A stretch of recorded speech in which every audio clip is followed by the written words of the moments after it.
According to the Bureau of Labor Statistics, there are 7.6 million jobs available throughout the United States, fueling headlines of a national labor shortage. But when it takes an average of 160 applications just to land a job, while nearly half of full-time workers are not even earning a living wage, it raises the question, if companies are so desperate for workers, why is it so difficult to get a job that provides the most basic necessities? While the concept of a good job has drastically evolved throughout history, predominantly reserved for the wealthy merchants, skilled artisans, or the societal elite, it wasn't until after World War II that stable, well-paying jobs with clear upward mobility actually became widely accessible to the modern workforce. With the majority of other countries devastated by the war, the United States emerged as the global economic powerhouse, with an industrial base so dominant that Pennsylvania alone produced more steel in 1945 than Germany and Japan combined, resulting in an unprecedented demand for industrial labor, where by 1960, despite over half the workforce still not even having a high school diploma, manufacturing jobs continued to provide stable middle-class incomes for millions of Americans, where rather than relying on extensive external qualifications, hiring was based on professionalism and a strong work ethic,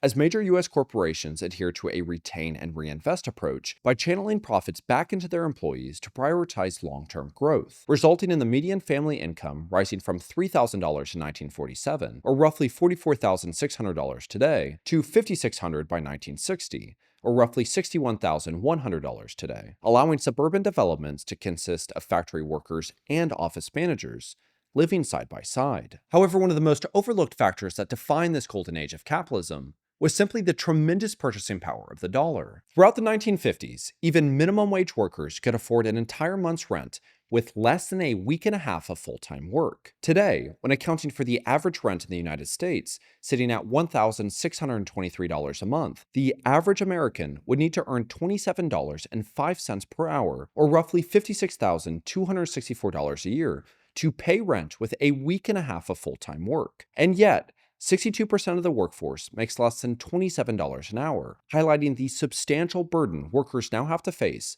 as the dollar has lost 92% of its value since 1950. But despite both the dollar and manufacturing roles remaining relatively strong throughout the 1960s, the societal perception of industrial jobs, and blue-collar work more broadly, began to rapidly decline as the Cold War fundamentally redefined what it meant to have a good job. As a result of the United States and the Soviet Union being engaged in a global arms race, American life was constantly being reshaped by the fears of communist expansion and nuclear annihilation, creating a national obsession with proving American superiority. And when the Soviet Union launched Sputnik in 1957, shockwaves were sent throughout the United States, creating widespread fears about the nation's technological and military preparedness. Or shortly thereafter, Life magazine published its widely read Crisis in Education series, which highlighted the perceived inferiority of American schools compared to the rigor of Soviet education, particularly in science and mathematics, resulting in a rapid shift in public schools sidelining traditional vocational pathways in favor of emphasizing these subjects as critical tools for maintaining global leadership, redefining that national success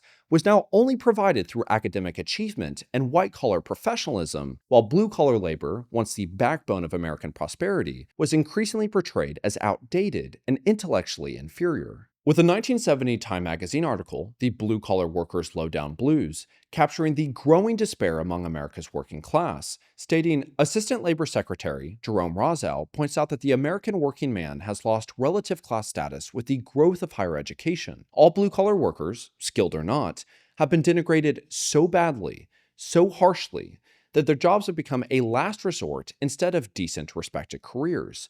Fathers hesitate and even apologize for their occupation instead of holding it up as an aspiration for their sons. Often the sons have no choice but to follow their fathers into the hated plant, with William West, a crane operator in coal plant Braddock, Pennsylvania, for example, bringing home $100 a week, and he sees no way that he can finance a college education for his 8-year-old son. With West asking, what kind of a future does my kid have when you can't even get a job with a high school education? In some blue-collar neighborhoods, the high school dropout rate reaches 30%, the continuation of a cycle that locks the sons into the same working class as their fathers. Where alongside the rising cost of a college education and the complete dismantling of vocational pathways, the United States was also experiencing the fundamental collapse of post-war economic prosperity. But rather than acknowledging that the downturn was largely a result of massive government spending on the Vietnam War, relaxed monetary policy by the Federal Reserve, and the abandonment of the gold standard,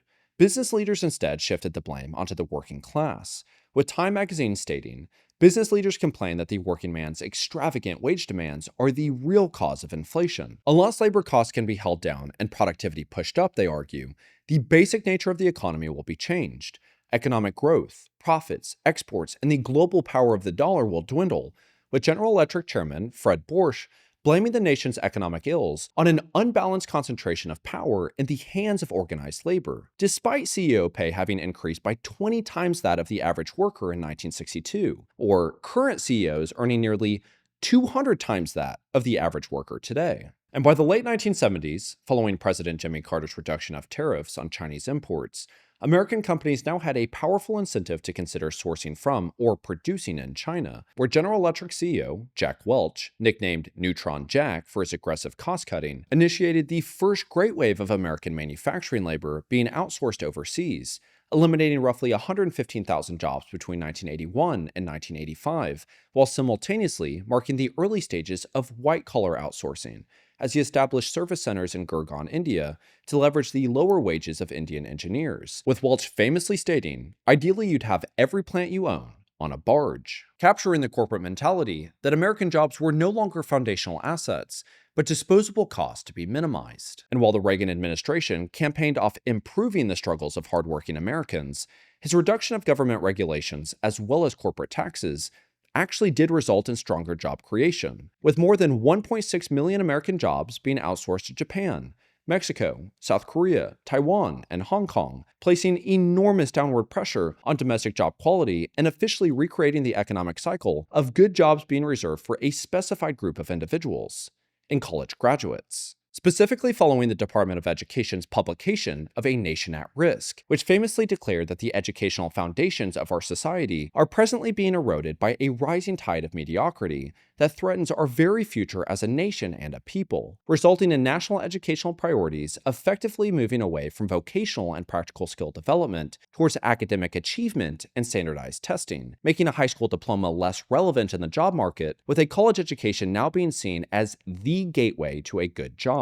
And while the United States did gain roughly 16.1 million jobs throughout Reagan's 2 terms, only 28% of new jobs were in high-level occupations, with roughly 12.5 million openings concentrated in low-wage service work, such as waitstaff, janitorial services, and retail. And as high school graduates increasingly filled these low-skill, low-wage positions, their pathways for advancements narrowed, contributing to an even more significant collapse in wages, where during this period, wages for young men fell from $12.19 in 1979 to $8.72 in 1995, while wages for young women declined from $9.01 to $7.43. Where after a decade of industrial decline, the 1990s marked the most substantial transformation of the post-war economic structure under President Bill Clinton. And while his administration oversaw the creation of over 22 million new jobs, more than any presidency in American history, the composition of those jobs fundamentally shifted the American labor market, where trade agreements like NAFTA and the establishment of permanent normal trade relations with China fundamentally opened U.S. markets to aggressive import competition, where between 1994 and 2001, over 879,000 American jobs were officially certified as lost to direct trade competition under the U.S. government's Trade Adjustment Assistance Program, with some economists estimating that the real number was likely 2 to 3 times higher. And while the media championed low unemployment alongside soaring corporate profits, the reality for middle-class families couldn't have been further from this portrayal. As a result of Ronald Reagan lifting the SEC restrictions on corporate stock buybacks in 1982, legalizing what had previously been considered market manipulation, companies more than doubled their stock buybacks following Clinton's trade agreements, while also increasing the size of stock option programs by over 40%, effectively allowing top-level executives to profit immensely from the fabricated increase in stock prices, with Charles Clough, chief investment strategist at Merrill Lynch, referring to this as a pure earnings management scheme, where between 1989 and 1998, middle-income families captured just 3% of total stock market gains, but absorbed nearly 40% of the historic rise in consumer debt, alongside unprecedented levels of personal bankruptcy rates. And while it is often still referenced that incomes grew throughout the 1990s, this is actually largely a result of Americans working substantially longer hours, where in 1998, the typical middle-income family worked a total of 3,885 hours, an increase of 247 hours, or about 6 weeks more than a similar family worked in 1989, with international data showing that workers in the United States put in more hours per year than workers in every other advanced economy except for Portugal. And while the creation of 22 million jobs made for a compelling headline, it is estimated that between 40 to 45% of those jobs were concentrated in low-skill, low-wage service work, with most of the so-called high-wage opportunities stemming not from a strengthening labor market, but from the temporary speculation of the dot-com bubble, where despite worsening economic conditions amongst the working class, the societal answer was simply to just send more kids to college. As millennials became the most educated generation in history, they entered the labor market during the worst economic crisis since the Great Depression, facing a youth unemployment rate of 19.5%, nearly double the national average, with nearly half of recent college graduates being forced into low-wage service jobs despite carrying an average student debt burden of $40,000. And while mid-wage occupations accounted for 60% of the jobs lost during the recession, they made up only 27% of the jobs regained post-recovery. Meanwhile, low-wage jobs, which had accounted for just 21% of recession losses, made up 58% of all new jobs created, pushing those without a college degree or those unable to secure a stable position after graduation even further into low-skill, low-wage, dead-end roles, further eroding the foundation of traditional career pathways, particularly for white-collar workers. Where as a result of stagnant economic conditions, alongside the 2020 global crisis, only 24% of current vacancies are now filled with internal candidates, a 66% decrease in just the last 50 years, where 66% of US companies also outsource at least one department, resulting in approximately 300,000 American jobs being outsourced annually. Meanwhile, the rise of automation and artificial intelligence threatens to displace an additional 45.3 million workers by 2030. Eliminating entire categories of work that once provided a pathway to a middle-class lifestyle, where since 1990, over 60% of all new paid and non-supervisory jobs have been concentrated in low-wage, low-hour service roles. And despite the majority of job openings being in the service industry, even if you have a college degree, if your resume is filled with experience in a grocery store, a restaurant, a retail chain, this is actually leading to automatic rejections by the ATS software or suppression in job search platforms like Indeed or LinkedIn. Because in the recruiter's eyes, it signals class. And when 89% of HR leaders admit they actively avoid hiring recent graduates, while nearly 40% of entry-level jobs demand 3 to 5 years of experience, the global pressures and competition for what few good jobs remain has resulted in getting a quality job to become seemingly impossible, especially as the American dream now costs over $100,000 a year in all 50 states, cementing a permanent shift away from upward mobility and instead towards economic survival. And so what we begin to recognize is that this cycle continuously repeats itself. Throughout the 17th and 18th century, society could not have imagined that the nation's agricultural base would almost fully transition into manufacturing. Throughout the Industrial Revolution to the 50s and 60s, society could not have imagined that the nation would be in pursuit of white-collar office jobs. And throughout the 70s and 80s all the way to present time, society could not have imagined that the national pursuit would be in automating and replacing 50 million American jobs by 2030 with artificial intelligence, whatever that means. That's 5 years away. And so what's unfortunate but mandatory is that we understand that we are now on the beginning stage of a new cycle. The traditional labor market norms of the past 50 years doesn't exist anymore. And we will not get back to that period of time. We will look back at that 200 years from now as one of the most unique times in American history and human history, really the way that everything came together during this perfect little period. But with that, we kind of gave it all away. And so as we begin to go on this cycle again, society gets the unique opportunity to now dictate what is going to be the perception of a good quality job? What I believe to be one of the most damaging aspects of all of this that has occurred, maybe equally as damaging as all of the components I've mentioned in this video, is a way society degrades anyone that isn't following the traditional path, that isn't working what society perceives to be a good job.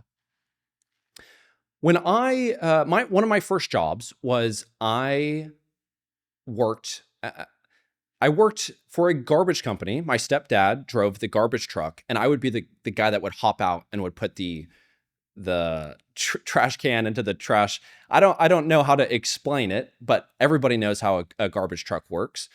And so that's what I did. And what I noticed instantly during that summer was the way that society perceives you. I went from just being a 16-year-old high school boy to being looked at as if I was like, I ran away from home or something. And so it implanted this seed in my mind. I graduated high school in 2018, instantly got a job working for the local bank. I now thought, wow, I have something that society will perceive that I'm doing a good job, that I have a good job, and that I could truly make a difference, because I thought that banking was like, it's a wonderful life. I truly thought I can make a difference working at a bank. Instantly, during Christmas break, I went over to my friend's house, and his family asked, so what have you been up to? And I told him, oh, I work at a bank, thinking it was going to be like, oh, that's great. And what I was met with was instantly, you will never make money doing that. You need to go back to college.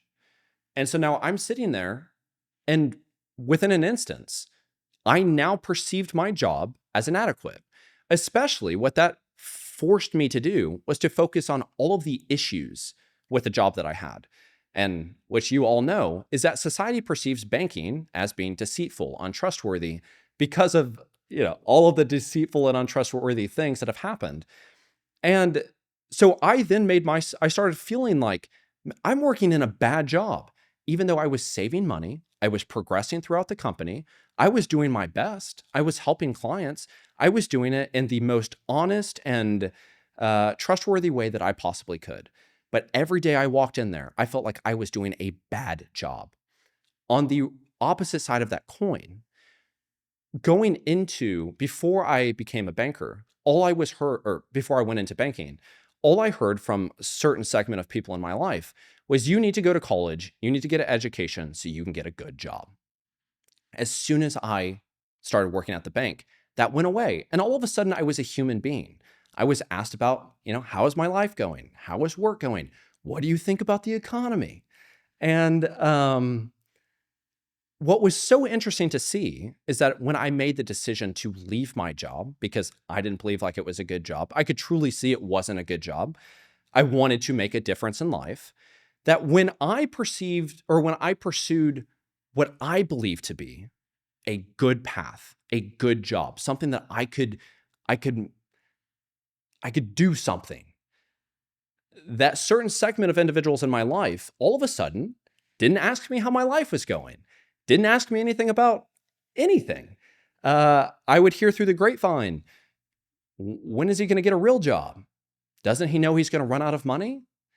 But it wasn't until I started getting successful with the YouTube channel, whatever success means, that then it is discussed openly.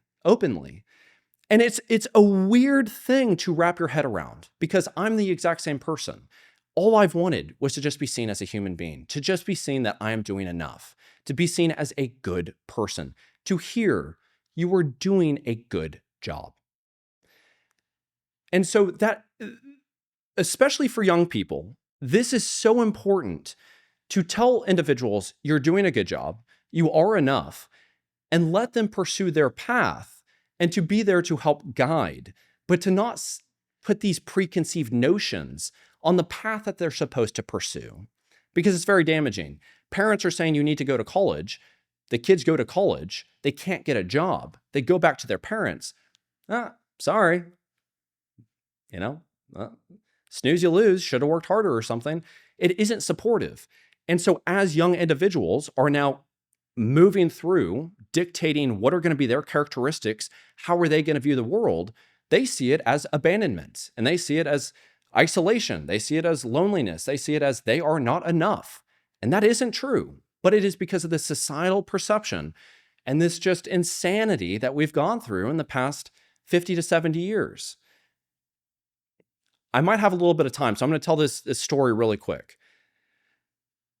Right before I left my job, I was really trying to decide, should I do it? And it wasn't a hard decision, but again, societally, it was like, man, I'm about to give up a steady, well-paying job that I'm able to save money, pay rent, to to go full in on a YouTube channel with 500 subscribers. One of my first clients during that week, when I was really having a hard time deciding, was an individual that worked for Apple doing a really cool job. I can't remember what it was because it was something I'd never even heard of before.